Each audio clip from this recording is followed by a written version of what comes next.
આ બાજુ સુરત શહેર જાણે કે બેવડો માર સહન કરી રહ્યું છે। એક તરફ આકાશી આફત વરસી રહી છે અને બીજી તરફ ખાડી પૂર સુરતને ધમરોળી રહ્યું છે, લોકોને બરબાદ કરી રહ્યું છે। સુરતના લિંબાયતમાં પાણી ભરાયા છે અને અહીંયા આગળ પરિસ્થિતિ વિકરાળ બની ગઈ છે।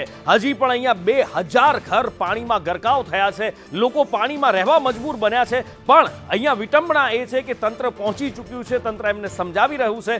ખુદ પોલીસ કમિશનર પણ પહોંચ્યા છે, અનુપમ ગેહલોત દેખાઈ રહ્યા છે દ્રશ્યોની અંદર।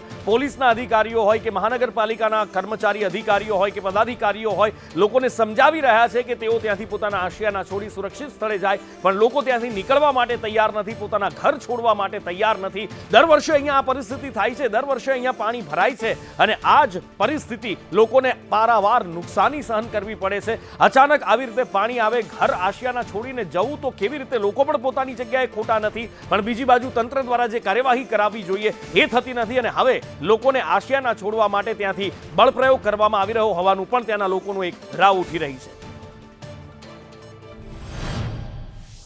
સુરત શહેરમાં ખાડી પૂરને લઈને પરિસ્થિતિ વિકરાળ બની છે।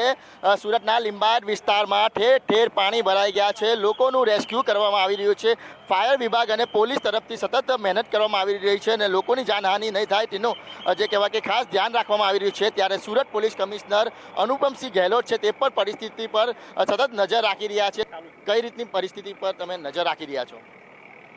અને અભી આપ છેલ્લા લગભગ અઠવાડિયા से વધુ સમયથી વરસાદ સતત ચાલુ છે અને હાઈ ટાઈડને લીધે જો ખાડી વિસ્તારમાંથી બેક વોટર મતલબ પાણી આવી રહ્યા છે જેના લીધે ખાસ કરીને આ વિસ્તાર છે આપણે લિંબાયત વિસ્તારમાં પાણી ભરાય છે। ગઈકાલથી એના ત્યાં રેસ્ક્યુને બી ચાલુ છે અને બાળકો અને મહિલાઓને ત્યાંથી કાઢી લેવામાં આવેલા છે અને હજુ પણ કાર્યવાહી કોર્પોરેશન અને પોલીસ કરી રહી છે અને અત્યારે ભલે પાણી રોકાયા હોય, લેકિન અત્યારે આશંકા છે કે હાઈ ટાઈડને લીધે કે લોકોને તકલીફ અંદર પડશે તો આ દિશામાં બી ચાલે છે। લોકો અમુક લોકો જો જેન્ટ્સ વગેરે નથી નીકળતા તો એના અમે લોકો જોઈએ છીએ, પછી એવા રહેશે તો બળજબરીથી બધાને અમે લોકો બહાર કાઢીશું।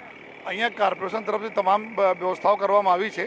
કોર્પોરેશનના જે કમ્યુનિટી હોલ છે, સ્કૂલો છે, ત્યાં જો રાખવાની વ્યવસ્થા છે અને ઉપરવાસમાં અહીંયા કરતાં જો પલસાના અને ઉપરના વાસ ઘણા બધા બારિશ જો ગઈકાલે બી થઈ છે, હજુ પણ ચાલુ છે, જેના લીધે પૂરી આશંકા છે કે પાણી વધશે અહીંયા એ રીતના ઉપરવાસમાં સતત વરસાદ વરસી રહ્યો છે, હાઈટાઈડ પણ આવી રહી છે, ત્યારે આ જે પાણીનું જળસ્તર છે તે નીચે નથી જઈ રહ્યું અને સતત વધી રહ્યું છે। ત્યાં ક્યાંક ને ક્યાંક હવે ખતરાની ઘંટી વાગી ગઈ હોય તેવું લાગી રહ્યું છે। કેમેરા પર્સન અજીત પટેલ સાથે મનીષ પરમાર, સંદેશ ન્યૂઝ, સુરત।